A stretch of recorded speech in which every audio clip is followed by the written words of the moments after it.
Good morning students. आज हम कक्षा 3 की हिंदी व्याकरण की पुस्तक रचना प्रसून के छठे अध्याय लिंग के बारे में पढ़ेंगे। तो जैसा कि आप सभी जानते हैं कि स्त्री या पुरुष जाति का बोध कराने वाले शब्दों को लिंग कहते हैं। तो आपकी पुस्तक में उदाहरण दिए गए हैं कि निम्नांकित चित्रों के नीचे दिए गए वाक्यों को पढ़कर उनमें अंतर समझने का प्रयत्न कीजिए। जैसे लड़का खेल रहा है, लड़की खेल रही है, दादी बात कर रही हैं, दादाजी अखबार पढ़ रहे हैं।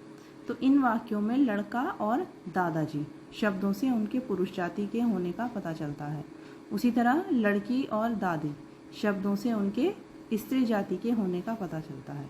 जैसे लड़का खेल रहा है तो लड़का पुल्लिंग है, इसलिए इसमें क्रिया पुल्लिंग प्रयोग हुई है। उसी तरह लड़की खेल रही है तो इसमें रही है जो क्रिया है वो स्त्रीलिंग है। तो इस प्रकार हम कह सकते हैं कि जो शब्द हमें पुरुष या स्त्री जाति का बोध कराते हैं उन्हें लिंग कहते हैं।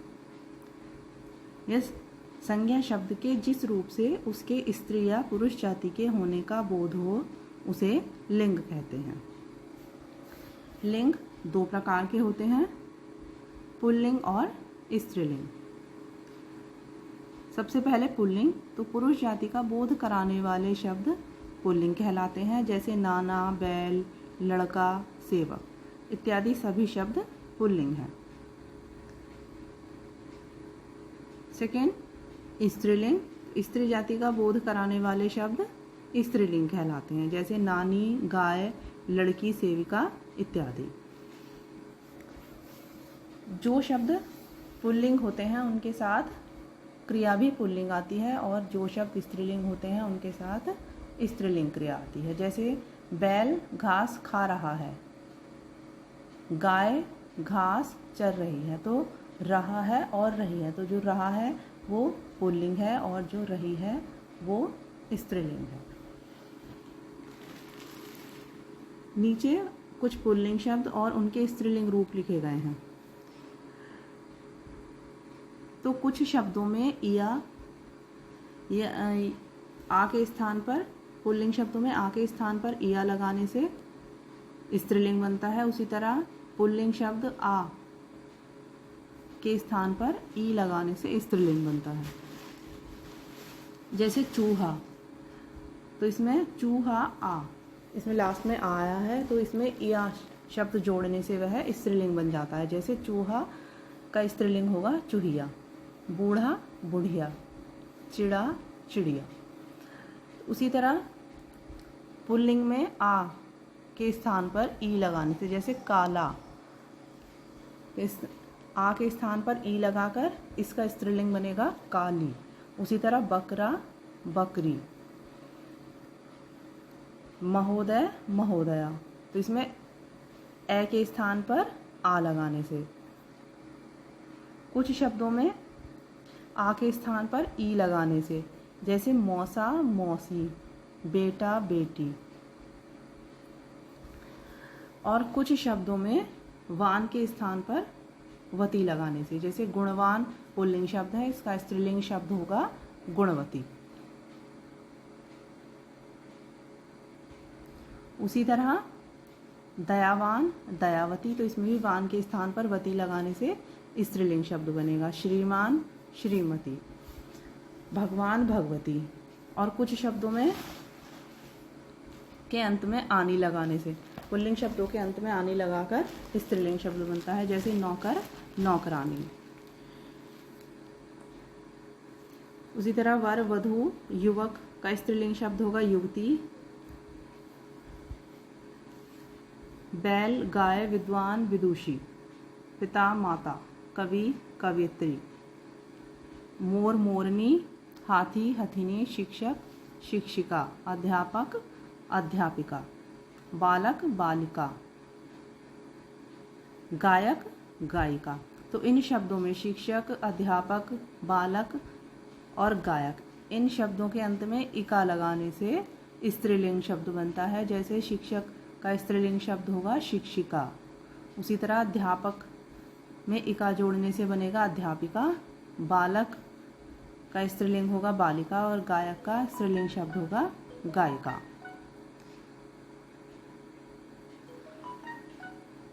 भाई का स्त्रीलिंग शब्द होगा भाभी और राजा का स्त्रीलिंग शब्द होगा रानी।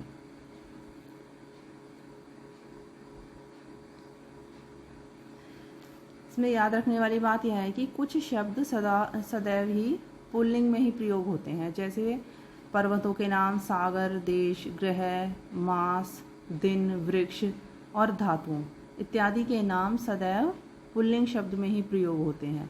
जैसे हिमालय पर्वत बहुत ही बड़ा है, तो जितने भी पर्वतों के नाम होंगे वो सभी पुल्लिंग में ही प्रयोग होंगे। उसी तरह सागर, हिंद महासागर बहुत ही विशाल है। जितने भी देशों के नाम होंगे, ग्रहों के नाम होंगे या मास अर्थात महीनों के नाम होंगे, दिनों के नाम होंगे या वृक्षों के नाम होंगे या फिर धातुओं के नाम होंगे, ये सभी सदैव पुल्लिंग में ही प्रयोग होते हैं।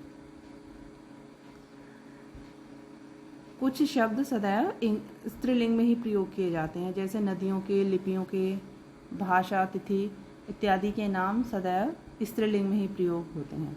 जैसे गंगा नदी बहुत ही पवित्र है, हिंदी भाषा की लिपि देवनागरी है, यह हिंदी हमारी मातृभाषा है, आज कौन सी तिथि है। और कुछ शब्द स्त्रीलिंग और पुल्लिंग दोनों रूपों में ही समान रूप से प्रयोग में लाए जाते हैं, जैसे मंत्री, प्रधानमंत्री, डॉक्टर, राष्ट्रपति इत्यादि। तो इस पाठ में आपने सीखा कि संज्ञा शब्द के जिस रूप से उसके स्त्री अथवा पुरुष जाति के होने का बोध होता है उसे लिंग कहते हैं। लिंग दो प्रकार के होते हैं, पुल्लिंग और स्त्रीलिंग। जो शब्द पुरुष जाति का बोध कराते हैं उन्हें पुल्लिंग कहते हैं, और जो शब्द स्त्री जाति का बोध कराते हैं उन्हें स्त्रीलिंग कहते हैं। और कुछ शब्द ऐसे होते हैं जो सदैव पुल्लिंग में ही प्रयोग होते हैं, कुछ शब्द सदैव स्त्रीलिंग में ही प्रयोग होते हैं, और कुछ शब्द स्त्रीलिंग और पुल्लिंग दोनों में समान रूप से उपयोग में लाए जाते हैं। अब इस पाठ से संबंधित प्रश्नों और अतिरिक्त प्रश्नों के उत्तर। सबसे पहले मौखिक अभिव्यक्ति। इसमें पहला प्रश्न है, स्त्री जाति का बोध कराने वाले शब्दों को क्या कहते हैं। तो जैसा कि आपने पाठ में अभी पढ़ा था कि स्त्री जाति का बोध कराने वाले शब्दों को स्त्रीलिंग कहते हैं। नेक्स्ट, दो ऐसे शब्द बताइए जो सदैव पुल्लिंग में प्रयोग किए जाते हैं। तो पर्वत और सागर ये सदैव पुल्लिंग में ही प्रयोग किए जाते हैं, जैसे हिमालय पर्वत बहुत ही बड़ा है, हिंद महासागर बहुत ही विशाल है। नेक्स्ट, लिखित प्रश्न। इसमें पहला प्रश्न है, लिंग कितने प्रकार के होते हैं, प्रत्येक का नाम बताइए। लिंग दो प्रकार के होते हैं, फर्स्ट पुल्लिंग, सेकंड स्त्रीलिंग। नेक्स्ट क्वेश्चन है, स्त्रीलिंग शब्दों के 4 उदाहरण लिखिए। तो स्त्रीलिंग शब्दों के 4 उदाहरण हैं, नानी, गाय, लड़की, सेविका। नेक्स्ट क्वेश्चन है, ऐसे 2 शब्द लिखिए जिनका प्रयोग स्त्रीलिंग व पुल्लिंग दोनों में समान रूप से होता है। तो 2 ऐसे शब्द हैं, मंत्री और प्रधानमंत्री। इन दोनों शब्दों का प्रयोग स्त्रीलिंग और पुल्लिंग दोनों में समान रूप से होता है। थर्ड एक्सरसाइज है, नीचे दिए गए शब्दों के लिंग के आधार पर जोड़े बनाओ और डिब्बों में बिठाओ। तो इसमें उदाहरण दिया है मोर, मोरनी। तो मोर पुल्लिंग शब्द है, इसका स्त्रीलिंग शब्द है मोरनी। इसी तरह आपको अन्य शब्द भी लिखने हैं। तो कवि का स्त्रीलिंग शब्द है कवयित्री, शिष्य, शिष्या, चिड़ा, चिड़िया, भगवान, भगवती, हाथी, हथिनी, शिक्षक, शिक्षिका। फोर्थ एक्सरसाइज है, निम्नलिखित शब्दों के लिंग परिवर्तित कीजिए। तो इसमें श्रीमान का स्त्रीलिंग शब्द है श्रीमती। उसी तरह युवक का स्त्रीलिंग शब्द है युवती, राजा, रानी, बैल, गाय, वर, वधू, छात्र, छात्रा। फिफ्थ एक्सरसाइज है, निम्नलिखित शब्दों को पहचानकर उनके सामने लिखिए कि वे पुल्लिंग हैं अथवा स्त्रीलिंग। तो इसमें सबसे पहले है बालिका। तो बालिका स्त्रीलिंग शब्द है, तो यहाँ आप लिखेंगे स्त्रीलिंग। उसी तरह वधू, वधू भी स्त्रीलिंग शब्द है, तो यहाँ भी आप लिखेंगे स्त्रीलिंग। नेक्स्ट चूहिया, ये भी स्त्रीलिंग शब्द है। दयावान पुल्लिंग शब्द है। युवती स्त्रीलिंग शब्द है। महोदया, ये भी स्त्रीलिंग शब्द है। 6th एक्सरसाइज है, कोष्ठक में से सही शब्द चुनकर रिक्त स्थान भरिए। तो इसमें पहला वाक्य है, वह एक अच्छा गायक है। तो क्योंकि यहाँ अच्छा शब्द है तो इसलिए यहाँ पर गायक आएगा, गायिका नहीं। उसी तरह मैंने एक छतरी खरीदी। नेक्स्ट चूहिया बिल्ली को देखकर भाग गई। शेर जंगल का राजा होता है। लास्ट है, दादाजी अखबार पढ़ रहे हैं।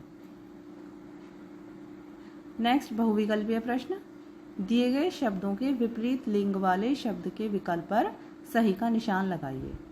तो देवी, इसका विपरीत लिंग होगा देवता। देवी स्त्रीलिंग शब्द है और देवता पुल्लिंग शब्द।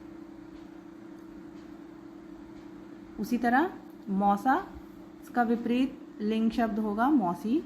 बंदरिया का होगा बंदर। पिता का होगा माता।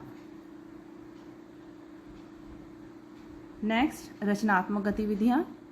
तो चित्र देखकर आप बताइए किसका कौन सा लिंग है।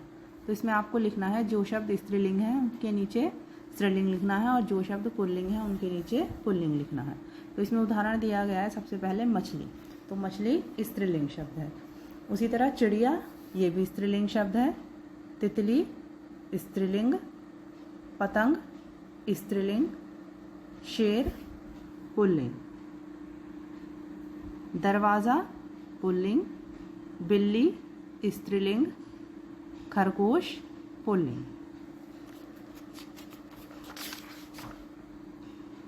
तो आशा करती हूँ कि आपको यह पाठ समझ में आ गया होगा।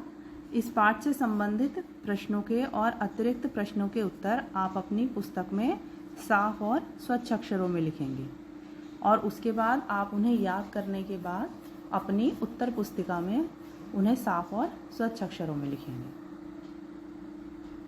Thank you.